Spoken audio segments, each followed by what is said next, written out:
നമസ്കാരം. ഞാൻ കുറേ നാളെ ഒരു ലോങ് വീഡിയോ ഇട്ടിട്ട് ഇന്നൊരു ലോങ് വീഡിയോ തന്നെ ചെയ്യാമെന്ന് വിചാരിച്ചു. ഞങ്ങൾ എൻ്റെ ചേച്ചിയുടെ വീട്ടിലേക്ക് പോവുകയാണ്, ചെന്നൈയിലേക്ക്. ഒരു 8 വർഷത്തിന് ശേഷം കേട്ടോ ഞാൻ പോകുന്നത്. ചേച്ചിക്ക് തികച്ചും സർപ്രൈസ് തന്നെയാണ്. ചേട്ടനോട് മാത്രമേ വിളിച്ച് പറഞ്ഞിട്ടുള്ളൂ.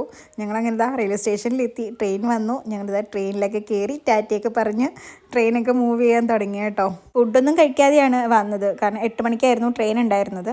കുറച്ച് ലേറ്റായിട്ട് ട്രെയിൻ എത്തി. അങ്ങനെ ഞങ്ങൾ പിന്നെ ഫുഡൊക്കെ കഴിച്ച് നേരെ കയറി കിടക്കാനുള്ള ഒക്കെ ഇതായി. പക്ഷേ ഉറക്കമൊന്നും വരുന്നില്ലായിരുന്നു. പിള്ളേർ രണ്ടുപേരും ഭയങ്കര എക്സൈറ്റ്മെൻറ്റിലായിരുന്നു, കാരണം കുറേ വർഷങ്ങൾക്ക് ശേഷമാണല്ലോ പോകുന്നത്. ജിത്തുൻ്റെ ഇതിൻ്റെ ചെറിയ പ്രായത്തിലാണ് പോയത്. അങ്ങനെ ചെന്നൈ സെൻട്രലെത്തി, രാവിലെയായി. ഞങ്ങളിതാ ഇറങ്ങാൻ വേണ്ടിയിട്ടുള്ള തയ്യാറെടുപ്പിലാണ്. അങ്ങനെ ഞങ്ങളിതാ പ്ലാറ്റ്ഫോമിൻ്റെ കൂടെയൊക്കെ നടക്കുകയാണ്. ഇറങ്ങുമ്പോഴും അവിടെ എത്തിയപ്പോഴൊക്കെ ഇങ്ങനെ ഒരു ടെൻഷൻ ഉണ്ടായിരുന്നു, ചേട്ടൻ ഇനി പറഞ്ഞിട്ടുണ്ടാവുമെന്ന്. അങ്ങനെ ചേട്ടൻ നമ്മളെ കൊടിവെച്ച കാറിലൊക്കെ കൊണ്ടുപോകാൻ വേണ്ടി എത്തിയിട്ടുണ്ട്. ഇവിടേക്ക് ഏകദേശം എല്ലാവരുടെ കാറിൽ നോക്കിയാൽ ഒന്നെങ്കിൽ ADMKയുടെ DMKയുടെ ഒക്കെ ഫ്ലാഗ് ഇങ്ങനെ വെച്ചിട്ടുണ്ടാവും കേട്ടോ. അങ്ങനെ നമ്മൾ സെൻട്രലിനോട് ടാറ്റയൊക്കെ പറഞ്ഞിട്ട് നമ്മൾ നേരെ പോവുകയാണ്. ഇതാണ് സെൻട്രൽ ഗവൺമെൻറ് ഹോസ്പിറ്റൽ, സെൻട്രലല്ല, ചെന്നൈ ഗവൺമെൻറ് ഹോസ്പിറ്റൽ എന്ന് പറയുന്നത്. ജിത്തു ഇങ്ങനെ നോക്കിയിരിക്കുകയാണ്. കുറേ കാലത്തിന് ശേഷമല്ലേ ഇതൊക്കെ കാണുന്നത്. നമ്മൾ പറഞ്ഞറിവ് മാത്രമേ ഉള്ളൂ. അങ്ങനെ നമ്മൾ വീട്ടിലോട്ട് എത്തിയിരിക്കുകയാണ്. ആദ്യം ചേട്ടൻ പോയി ചേച്ചി എവിടെയാണെന്നൊക്കെ നോക്കിയിട്ട് പറയാമെന്ന് പറഞ്ഞു. അങ്ങനെ ചേട്ടൻ പോയി കഴിഞ്ഞപ്പോൾ ചേച്ചി കിച്ചണിലുണ്ടായിരുന്നു. അങ്ങനെ ഞങ്ങൾ മെല്ലെ ശബ്ദമൊന്നും ഉണ്ടാക്കാതെ ഇറങ്ങി അങ്ങോട്ട് പോവുകയാണ് കേട്ടോ. ഇനി ചേച്ചിയുടെ ആ എക്സ്പ്രഷനാണ് നമുക്ക് കാണേണ്ടത്.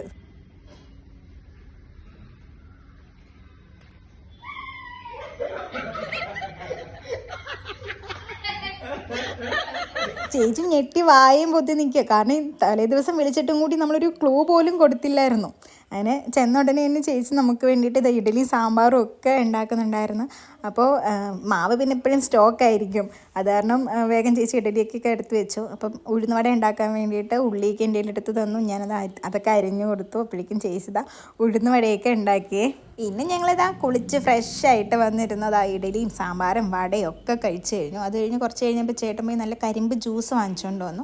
അങ്ങനെ ഞാൻ അത് ഗ്ലാസ്സിലൊഴിച്ച് ഞങ്ങളതൊക്കെ കുടിക്കുകയൊക്കെ ചെയ്തു കേട്ടോ. പിന്നെ എവിടെ പോയാലും കുക്കിംഗ് എൻ്റെ വീക്ക്നെസ് ആണല്ലോ. അപ്പം ചേച്ചീനെ സഹായിക്കാൻ വേണ്ടി ഞാൻ ഉച്ചയ്ക്ക് മീൻകറിയും തോരനും അവിയലും ഒക്കെ ഉണ്ടായിരുന്നു. അങ്ങനെ ചേച്ചിയുടെ കൂടെ അതൊക്കെ ഇന്ന് ചെയ്തുകൊണ്ടൊക്കെ നിന്നു. അങ്ങനെ വൈകുന്നേരം ആയപ്പം അടുത്ത ആൾക്ക് നമ്മൾ സർപ്രൈസ് കൊടുക്കാൻ പോവാണ്. ശ്രദ്ധ എത്തിയിട്ടുണ്ട്. അപ്പോൾ ഞങ്ങളിത് അവൾക്ക് സർപ്രൈസ് കൊടുക്കുകയാണേ.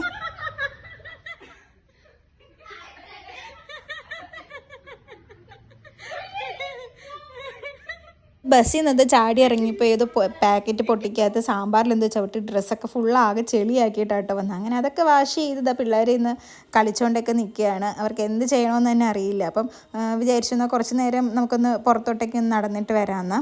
അപ്പം മെട്രോയുടെ പണി നടക്കുന്ന കാരണം ആകെ റോഡ് ഫുള്ള് കുത്തി മറിച്ചിട്ടേക്കുകയാണ്.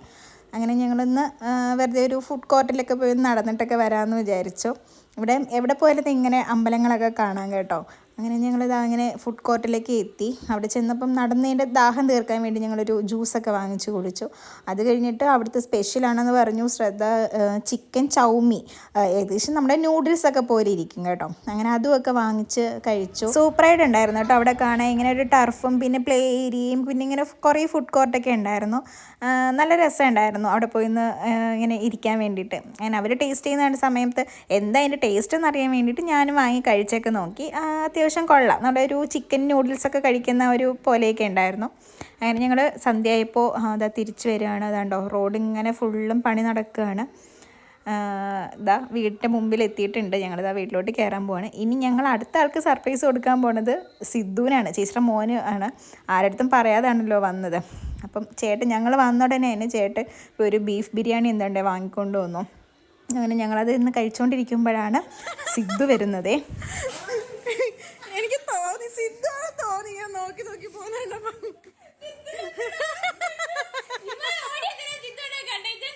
അവനെ ലാസ്റ്റായിട്ട് കാണുന്നവൻ 10th എക്സാം എഴുതി കഴിഞ്ഞ് വന്നപ്പോഴാട്ടോ. പിന്നെ ഇത്രയും കാലമായിട്ട് ഫോണിൽ ഇങ്ങനെ സംസാരിക്കലും ഇങ്ങനെ വീഡിയോ കോൾ ചെയ്യലും മാത്രമേ ഉണ്ടായിരുന്നുള്ളൂ. പിള്ളേരൊക്കെ വളർന്ന് വലുതായി പോയി.